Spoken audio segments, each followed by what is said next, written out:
There's no denying that this was a huge triumph. The SEC suffered a setback. Gensler's allegation that all of these securities were smashed like freight is everything to them. A federal judge has now ordered that you train well. While I'm sure we've already discussed this, I'll just note that when we were originally sued about 3 years ago, a huge chunk of the industry remarked, "Oh, you know Ripple's different XRP is different." At the time, he stated that this was an attack on the entire sector. I believe we have finally realized this, and I believe we have fought it on behalf of the entire sector now. In response to your question, I'll say that it's still happening, but the months leading up to being sued, as well as the month before the decision, have both been challenging. Do we have a conviction and the means to win that battle? Yes, the majority of what I see on social media when people discuss the case is correct, and one prediction that they routinely reported on was that a settlement would come within a week or 2 weeks, which we have always been clear about. And because of our open communication, the SEC did not sue us. We didn't discuss settlements or anything like that. If the SEC had agreed that the virtual currency XRP is not a security in and of itself, they would not have sued us until much later. The matter could have and always would have been resolved, and they did not want to give up on that because they were pursuing this rule through enforcement. This policy attempts to give anything in the wall, also known as crypto asset security, even if nothing in the legislation qualifies as crypto asset security. That is why we were successful in this war, which was about, as Brad mentioned, triumphing on behalf of the entire industry as well as on our own. You're probably not shocked that they declined pressure and accepted the judgment, but we talked about the 3 months earlier. What 3-month time frame? Is this the outcome of this decision? What direction do you believe they look to be? It takes time because, based on what we know about a given SEC official, he does not appear to be willing to modify his mind before the end of his term. I'll make a quick comment. I assume you considered both options. The judge considered the Ripple case as well as the more recent Grayscale instances. In the Ripple case, a court indicated in a written ruling that the SEC is not following a quote from a loyal devotion to the law judges in the federal government condemning these sex behavior, and these are quotations. As arbitrary and capricious sounds fantastic, as if these are damning. Accusations, there was one more line there. In a nutshell, this makes no sense. Yes, I'm at a loss for words to convey what surprises me.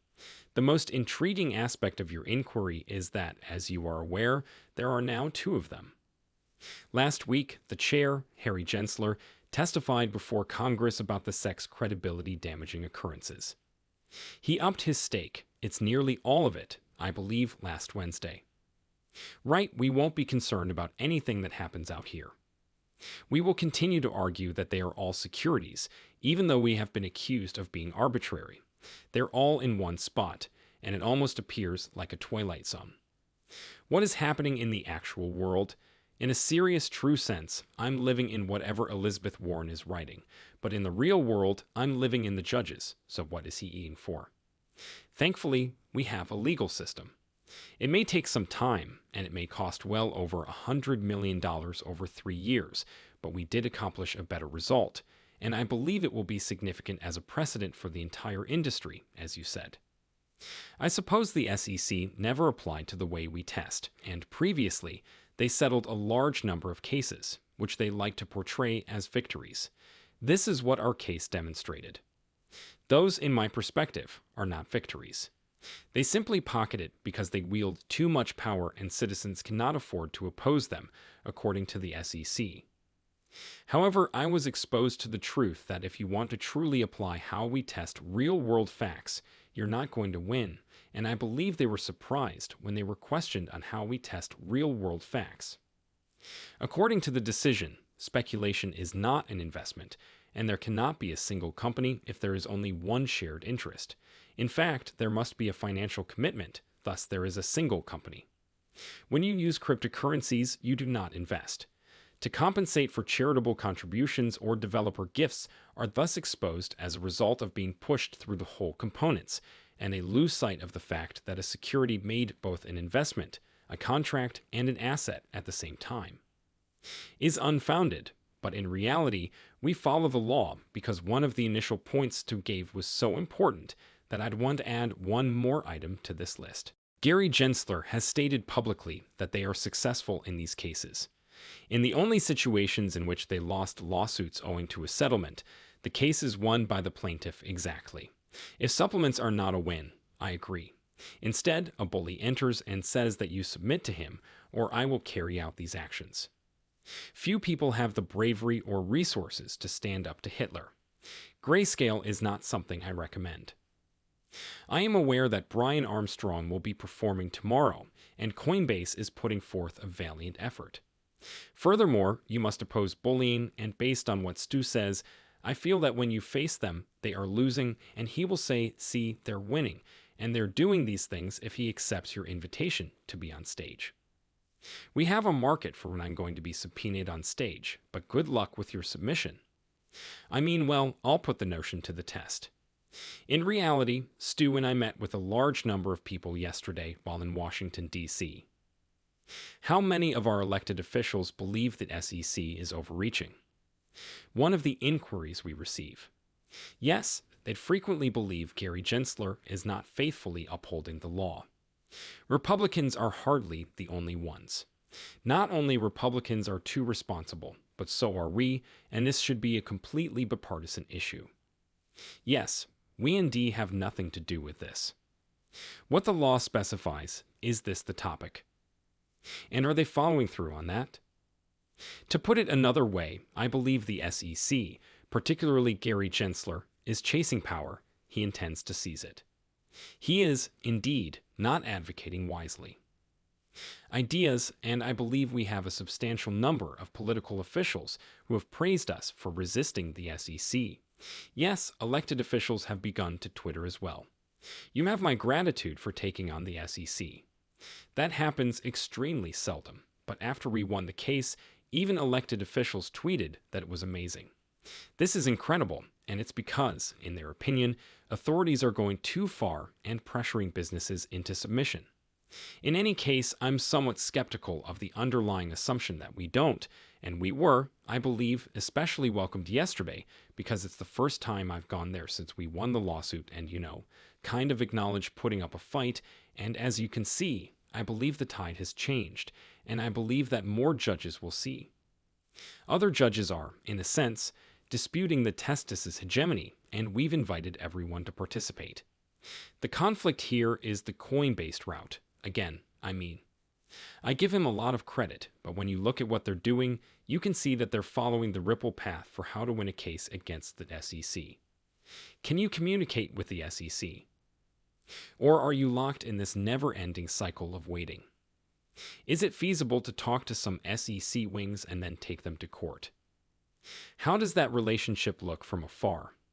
For example, because you can't simply ignore one of the most significant financial regulators, I believe that under Gary Gensler's leadership, our relationship with the SDC will regretfully be via litigation and the legal process.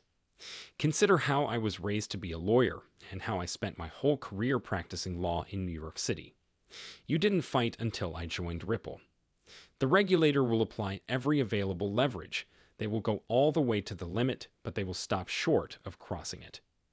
With what Brad outlined previously, this administration has gone too far and has broken the law, acting arbitrarily and capriciously. Furthermore, we have established legal precedent, which is critical for other parties involved in legal disputes with the SEC. However, from a policy standpoint, we are finally beginning to hear congressmen and senators admit that the SEC is not without flaws. They are now able to challenge Gary Gensler's talking points about his loss. As a result, you may not observe certain senators slouching up top during some of the sessions. Gary, on the other hand, appears to be working behind the scenes. That is not what you have been telling us for the past 2.5 or 3 years, and that has a lot of value as well. To not appear to be correct, Brat, you can see from reading the opinions that they are not divided and are critical with Coinbase. There have been some early disputes that the court is calling BS on the SEC, which is simply incredible, and Obama chose a judge, yes. Please keep in mind that this is not a do versus R debate. It is widely accepted. I would add one point to what Stu noted. even though I was in Asia last week and got private requests for advice from business owners. Hello, how are you? What approach would you take in this situation? Don't assume they're acting morally. It's a bit of a stretch. Come in, register, and discuss a situation. We entered the room and are now open. Because there were no attorneys present at the first 2 sessions I attended, they took advantage of the facts that existed before Stu joined your team and attempted to persuade you otherwise. That was true on that specific day when I was meeting with the SEC. However, I interviewed him a very long time ago. You have to enter the circumstance assuming they are poor performers, which is a sad truth since that is not how I went. Look, I sort of stated. We have nothing to hide. We are completely transparent and honest about all we do. Meetings are held often, as though I've been telling you what I've been doing for years, and then you discovered it and sued me, saying that what I was doing was illegal since you withheld that information from me. As a citizen of the United States, it is exactly that way. The terrible thing is that it undermines the system's legitimacy and confidence, which are supposed to support your point. I can't recall the third goal, which was to keep markets orderly and investors safe, but what transpired? You had 75,000 people in our shoes. Everyone had forgotten about the third. It is the generation of capital as a result of this. New York is the country's financial center. This country no longer uses the globe or capital formation. Another thing I'll mention is that I'll save that for my evening fireside. We must not lose sight of the fact that security is an exchange in our chat with Gary Gensler of the SEC and the other topic we would want to explore. Under this administration, the Commission has suffered significant institutional reputational damage, and the SDC employs a substantial number of good faith people. There are many full-time employees here who are not political appointees, but the damage Gary causes will last for a very long time, and I believe a given traffic authority to battle the SEC in addition to our additionally, there are some new challenges that our right virtue is one. I believe there are some others that were years ago. You only occasionally notice this, now you do. Therefore, Gary I.